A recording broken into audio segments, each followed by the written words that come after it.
It's your fault that your husband disappeared. I heard you didn't cook enough meals and had a terrible attitude. He may have already taken his own life because you pushed him away. No, no way. My husband Jackson suddenly disappeared less than a year after we got married. His friends and colleagues blamed me, but I have no idea what happened. What the hell is going on? I have a younger sister, April, 8 years younger than me. My parents always favored my sister, who is friendly and charming. Maya, I'd like to try your hamburger too. You already ate yours. I'm enjoying my food. Hey, Maya, your sister wants some, so give it to her. Your big sister. Be nice. April wanted to have everything that's mine. Whether it's food or clothes or school supplies, she begs me for anything. I want your scarf, Maya. No, I used this one for school, and you have your own. I want that one. You're so mean. Don't be mean, Maya. Give her the scarf. But that's mine. Yay! I want those gloves too. These are too big for you anyway. No, I want them too. Maya, just give them to her. April wants them. You're a big sister, so be nice to her. My parents, who never listened to me, but listened to my sister's every wish and spoiled her. I'm always forced to put up with them, because I'm older. In this way, my things were taken away from me whenever April wanted. It was too painful to live with such a family. So, I left home as soon as I entered university. I had to work part-time to pay my tuition and live on my own. It was very hard for me to balance my part-time job with my university. But I was free from the stress of that toxic family, and it was more than enough for me. After graduating from university, I successfully found a job. I even got a boyfriend, and my days were full of happiness. Then, after 3 years of dating, my boyfriend Jackson proposed to me. I think it's time to start thinking seriously about our future. Huh? Will you marry me, Maya? Let's make a happy family together. I was so happy to hear his proposal, but I hesitate to respond. I hadn't been in touch with my family since I left home for university. When you get married, it's a custom to see or contact both sides of the family. What's wrong? You don't want to get married? No. I do. It's just what I should do about contacting my family. I mean, do I still have to invite my family to the wedding? Maybe I can't escape from the curse of my family, after all. Jackson could see how I was lamenting with a gloomy look on my face. I already told him about my family, and he said, "Don't worry about that. You don't have to force yourself to call them. I wouldn't invite a family member to my wedding who can't treat you right. Thank you, Jackson. He always cares about me and prioritizes my feeling. I can trust him. Soon after, we decided to get married. We didn't go to my parents' house and decided to greet only his parents. But when I went to say hello to his parents, I'm so happy for you. Good job, Jackson. You're marrying such a nice girl. My father-in-law was smiling and happy with open arms. On the other hand, my mother-in-law had a stern look on her face. I don't know how she's going to be able to live as a family if she can't get along with her own family. I'm not sure who is to blame. If I only listen to one side of the situation, I don't think it's a good idea for this marriage. Mom. I know. I'm sorry. My mother-in-law didn't approve of our marriage. I understand her point of view. And I want to marry Jackson. And I want to convince both of his parents.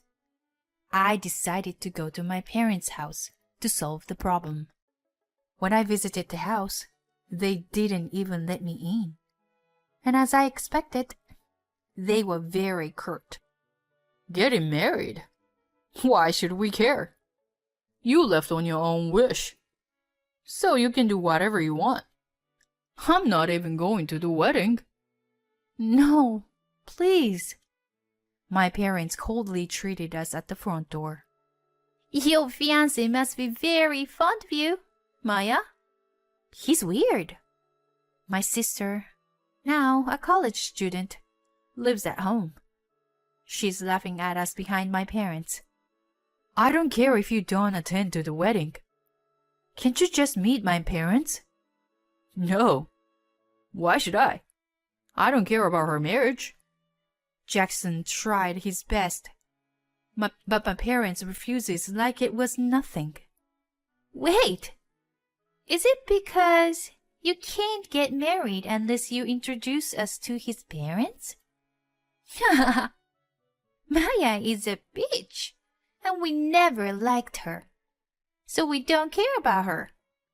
That means you will never get married, Maya. You're such a loser. My sister laughs at me as if she enjoys my misfortune. I knew it was coming, but this is the kind of family I've come to expect. It's impossible to have a proper relationship with them. Jackson and I had no choice but to leave. When we realized that talking to them any further was not going to get us anywhere. The next day, we visited my in-laws to share the results about my parents. I am so sorry. They said they don't plan to come to the meeting or the wedding. They were so cruel and wouldn't even listen to us. Well, I guess it can't be helped then. Don't worry about that too much. I've known Maya for a long time, and I know her well, and I trust her. I want your approval, Mom. What do you say? I still don't approve of it myself, but it's your decision, so you can do whatever you want. Then we'll get married. All right. Do what you want. Thank you. I'll do my best. My mother-in-law seems a bit upset, but I think it's safe to say she's accepted me.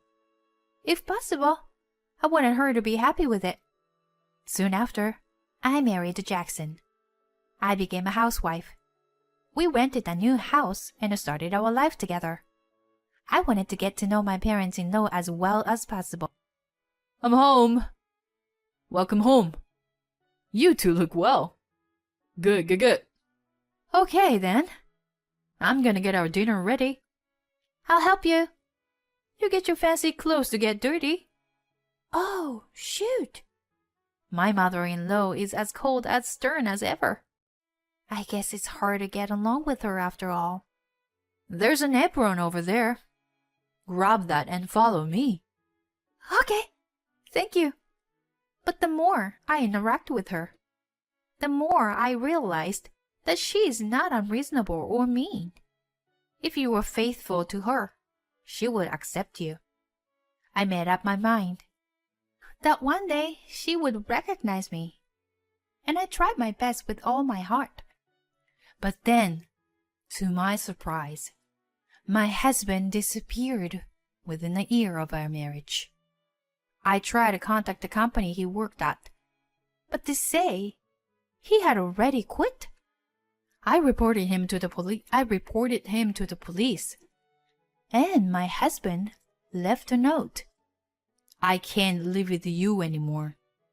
You abuse me all the time, and you don't even cook meals for me. You get hysterical because I don't make enough money. It's hard.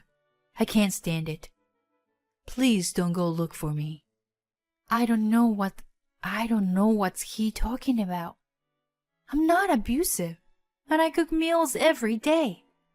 I've never told him anything about how much money he makes. I've never been violent, not even once. I don't understand what's going on here. None of this is true. I've tried to find out where my husband went, and I've asked his co-workers and friends. Everyone gave me the cold shoulder. Your husband disappeared, and it's your fault. I heard you didn't cook enough meals and behaved badly. He told me he was verbally abused on a daily basis. He sounded like he was having a mental breakdown. I guess that's what made him want to run away. It's your fault, isn't it? You are a real scumbag. Maybe he's already taken his own life. You pushed him that far. Apparently, he'd been telling his colleagues and friends that he was being treated badly by me on a daily basis. I'm sorry, but I have no idea what you're talking about. Anyway, I'm trying to track him down. Even if I knew, I'm not going to tell you. I'm being completely demonized. Not only no one is willing to help me, but everyone blames me. Why should I be blamed? I don't even know why I'm being blamed. Maybe I pushed him into a corner without realizing it. He took his life because of me? I'm so confused that I can't even make a proper decision. I didn't know what to do anymore. I couldn't even think of a way to track down his family register or have a credit agency check him out. The only people who believed in me and cared for me were my in-laws. I'm sorry. Maybe I'm the reason my husband disappeared. I'm sorry. That's not true. You don't have to be so hard on yourself. Yes, he's right. It's not your fault. Thank you. I know you've been working hard. I know that you're not a flake. I know what you are. You are a sincere person. Thank you for saying that. My mother-in-law accepted me through our marriage. If you were in need for further help, why don't you come here and live with us? Really? Maya, you're family now. You don't have to worry about it. If it's okay with you, it's okay with us. I can't believe it. I'd love to. It's hard to pay the rent on my own, and I have nowhere to stay. My in-laws are willing to let me stay with them. I bowed deeply and thanked them with tears in my eyes. I really can't thank my in-laws enough. 20 years later, my aging father-in-law passed away. I wish I could have talked with you more. My father-in-law was mild-mannered, positive, and a little bit mischievous. From the first time I greeted him, he accepted me with open arms. Memories of my father-in-law keeps coming to my mind, one after another, and tears of sadness flow down on my face. A few days after my father-in-law passed away, my relatives gathered at my parents' house and held a memorial service for him, with the sadness still fresh in my mind. Then, to my surprise, my husband, who had been missing for a long time, showed up. It's been a long time. He came home as if nothing had happened, and we rolled our eyes. Jackson, where were you? I'm actually made a family with your sister. According to his story, 20 years ago, my sister secretly contacted my husband, and they had a series of secret meetings and became very close. She became pregnant with his child and made it look like I was responsible for his disappearance. My sister wanted everything that was mine. But I never expected that she would want my husband too. My parents knew about it, but they were so protective of my sister that they cooperated with my husband and sister in his disappearance. They were investigating my movements on a regular basis. They were the ones who told my parents that my father-in-law had passed away. Thank you for taking care of my parents. We're going to go through a lot of procedures and stuff. I've decided to take this opportunity to move back home with my family. So, you can do whatever you want, Maya. I'm saying you don't have to take care of my parents anymore. What? You want me to leave this house? I've been treated so coldly by so many people that it's no wonder I dropped my husband away. You don't know how long I have been blaming myself. I couldn't believe that it was all a lie. A lie. So my husband would live happily with my sister and a child. I was so stunned and I couldn't think straight. Don't be ridiculous. It's beyond selfish of you to come back with her after all this time. My mother-in-law yelled at them in anger.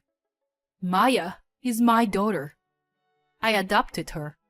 We've been living together as a family. What? My in-laws proposed adoption with me, so she is now my adoptive mother. I know you came back for your father's inheritance. My daughter filed for dissolution of marriage with you after declaring you missing. Only my daughter and I are entitled to the inheritance. Oh, no. No way. His face turns pale, and he is in panic. But as long as you are alive, we have to withdraw the missing persons declaration. Then you have your inheritance, and we can redistribute it. Well then, the sparkle returned to my ex-husband's face. But my mother was merciless. But that doesn't mean you'll get any money. You've caused my daughter so much pain and trouble. And then you come back here just for the money. I'm here to make amends for raising a man with such stupidity. I'm giving all my inheritance to my daughter as compensation for the divorce and a share of the property. What? My ex-husband was surprised that he couldn't say anything. It's been 20 years. But the adultery was only discovered now. She has the right to demand alimony from you for your infidelity. Considering that, at the time of your disappearance, she was emotionally scarred from being slandered for something she didn't do or say. I'm afraid that even if you were included in the redistribution, it may not be enough to offset the loss. No. No. My ex-husband was flustered and clung to me. I'm sorry. I'll come back to you. So no alimony, please. Then a man stepped forward and intervened between my ex-husband and me. If you have been doing research, you know she is remarried. She's my wife now. The man is my husband. I've already remarried and had a child. If you present my declaration of disappearance, your dissolution of marriage is invalid. Your marriage is invalid. Revoking a declaration of disappearance does not affect the validity of any act done in good faith between the time of the declaration and the revocation. In other words, if you were married without knowing your ex-husband's alive, your marriage to your new spouse takes precedence. The remarriage is valid. The ex-husband flinched at the words of my husband, who calmly pointed out. I, too, was stunned and angered by my ex-husband's overly selfish insistence. You came this far, and when you find out you had to pay alimony, you flipped out. How much more of a scumbag do you have to be? Even if my remarriage is invalid, there is no way I would want to go back together with you. I'll go to court and do whatever it takes to get a divorce. There's nothing he can do now. Let's go back in time. Forget I ever showed up here. I'm already dead. My ex-husband turned on his heel to run away, and my husband grabbed him and said, "It's absurd to try to run away. Write a letter of intent." The ex-husband signed a letter of intent promising to pay alimony. We also made him sign, my sister and my ex-parents, as co-signers, and gave us their address and contact information. After that, when I asked my ex-husband and my sister for alimony, they said they couldn't pay. "We have debts to pay and we can't afford to pay this much. We helped April and Jackson with money too, so we can't any money anymore." My ex-husband, who is missing, can't even get a decent job. It seems neither of them can afford it. They deserve what they get. When I told them I would appeal to the court, they asked me to reduce the amount. "I'll pay you. I just need you to reduce the amount, or wait for me to pay it. Please." I'm telling you, I can't pay this much. Reduce the amount. They started coming to me every day, like they were harassing me. It's so depressing. I told them that if they insisted any longer, I would report to the police, and they finally paid me in one lump sum. My ex-parents had to use the father's early retirement money to pay for everything, so they were completely broke. Of course, they asked me for help. "We can't afford to live like this, so please help, Maya." Please. We're family after all, aren't we? No, we're not. You're strangers to me. I have a family now. Please, don't say that. We're your children's grandparents. If you come near my family, I'll do whatever it takes to protect them. I will call the police. Don't you ever contact me again. I warned them and blocked them from my contact. How can you say such a thing after you and my sister betrayed me that way? How insensitive. I'll never have to see those scumbags again. As for me, I'm living a peaceful and happy life with my real family.